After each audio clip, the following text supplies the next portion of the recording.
welcome back. I'm Tanya from Tanya's Witchy Kitchen, and how are you doing today? We have another gorgeous summer day. What does it mean to be soaping hot? If you're looking for swirls and intricate designs, you soap low. Some people soap at room temperature, some people soap around 100 degrees. When I first started, I was impatient and a lot of things, so I would end up soaping like at 110, 120, and then, after learning and watching and, doing all the things, started soaping lower and realizing, all the things I could do. There are reasons to soap warmer. If you have a lot of solid butters and oils in your recipe, you might want to soap at 110, because once they start, going cooling, they will start to solidify, which I've shown you before how my base recipe will just solidify because of all the coconut and tallow and shea in there. Another thing is to look at the fatty acid profile of your soaps and what the hardness is. And don't go off and be like, oh, I can't have this hardness or this or that, because there's so many other factors to take into that effect, right? So if you soap with a lot of solids, you could soap with more liquids and, not too much liquid. We've been there. But soaping hot. Another thing is beeswax. I love beeswax in my soaps. Makes an amazing addition. Now, how much beeswax is too much beeswax? Well, I don't know if anybody's actually pushed the limit to the limit. 7 to 8% is the max of what I have done, what I have seen. There could be other soapers out there that do more. It is a wax, and so does it saponify? It has a value. We'll talk about that at the end. I'm going to look that up. But so we're soaping hot today because we are using 7% plus beeswax in our soap today. So let's get right to it. We will chit chat at the end, and let's check out all about what soaping hot means in this next video. Okay, and to our soap, which is my Unscented Oat and Honey soap, which has approximately 7% beeswax in it. As you can see, I was checking the temp of my oils, which was 140. I usually actually have them at 150, like in there, which is a good temp because of the beeswax. And I know some people are like, oh, it's going to set up really quick and blah, blah, blah. I've actually done this with a swirl in it previously, and it worked just fine. You have to work very fast. You don't really want to do intricate, detailed things, but at this temperature, it's still gonna be half decent, right? Halfway fluid, if you want to say that. That was my honey mixed with a little bit of water just to help it incorporate it a little easier. You can also put honey in the oils directly. I don't have much luck with that. Don't ask me why. I really don't. I have a better turnout if I just dilute it with a little bit of water, warm water. Okay? So this recipe has, along with the 7% beeswax, we have cocoa butter, coconut oil, shea butter, tallow, and then castor olive sunflower. Nothing like a lot of hard oils in there, along with the beeswax, right? And then, of course, kaolin clay and some oatmeal and the honey that is already in there. A couple changes to my typical recipe where I used lilac hydrosol in the lye water, and I also had tussa silk in the lye water. And if you missed how I do that, I did that on a video previously. And I'm not going to lie and say that it doesn't set up fast, but if you wanted to do something a little bit intricate or, layers, you know, this is a great batter to use for layers, or, you know, even a bowl swirl. You could definitely get away with a bowl swirl. I think sometimes you can get away with a bowl swirl with a lot of things, except for, you know, soap on a stick, which, knock on wood, I haven't had yet, but there's always that chance. So for the top, I have this nifty little strip of bubble wrap that I keep specifically for this. And I know some of you, whoever thought of this was like massively a genius. It's the coolest thing.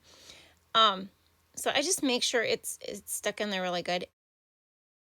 And this is 2 ounces of cornflower petals. So if you're ever wondering, like, you know, I want cornflower petals and they're expensive, that's 2 ounces. So, you know, you're going to get a lot of the cornflower buds. Okay, so that is the second thing I have changed with this soap is I usually put lavender buds on. But, you know, sometimes they do great on here. 90% of the time they do great on top. But being I had the cornflowers, I wanted to try them and just see if there was a difference, if I had a better, you know, reaction, better, I don't know, whatever you say. Because they say cornflowers work really well in or on top of soap. So that is why I decided I had gotten some, and I decided, yes, I'm going to put these on here. And so really cute, right? They're so pretty. They're just that beautiful purple blue color. And then just to make sure they stick, which, I mean, it's just me, I kind of lightly take my spoon and push them in a little more, you know, because, you know, you're going to have 10% fall off, maybe. I mean, I don't know. I guess I never weighed them out and measured how many fell off. So, but you're going to have some fall off just because, you know, when you cut them and they're just not really on there as well as you expect them to be. So now, the unmolding. Yay. Look at that beautiful white bar. Look at that white bar. It was like creamy, right? Very heavily cream, beige, tan, khaki. Look at this beautiful color. Maybe this is khaki. I don't know. Beautiful. Look at this. It's just a gorgeous white bar, and it is super, super solid. So my question in the intro was, does beeswax actually saponify? It actually does have a saponification value in the lye calculator, but like shea, okay, it just behaves differently, and you have a lot more unsaponifiables in it. Okay? Do you know what I'm saying? There's only a certain percentage, a very small percentage, like up to 20%, that turns into soap. The rest are these long chain fatty alcohols and hydrocarbons that don't react with the lye. So they stay in the soap. And what do you get? You get a very solid, hard bar. Very hard bar. I always add beeswax to my soap, and they're like, oh, it's going to kill the lather and leave it waxy and sticky. I don't ever have anybody come back and say that about my soap. And like I said, this is an unscented bar, so this is the bar when it's first cut. And here it is when it is totally cured. Beautiful. That is an unscented and luxurious bar, let me tell you. So interesting enough, what do you think of insurance?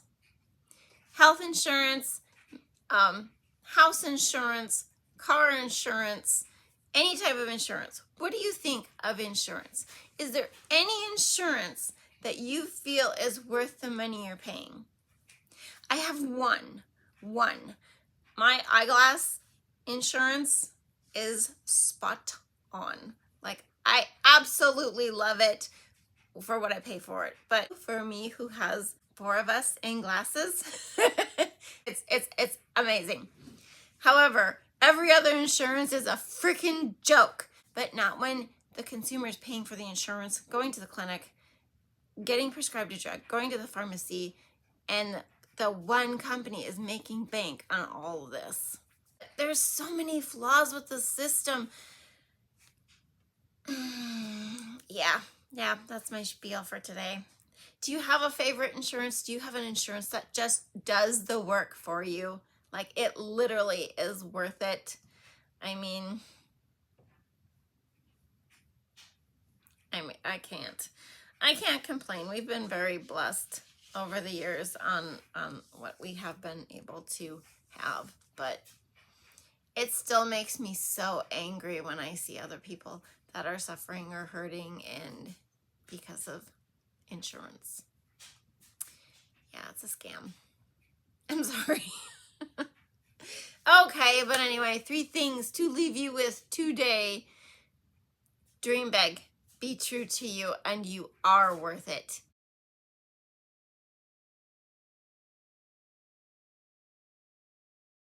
And as always, I hope you had a good time. Thank you for dropping by.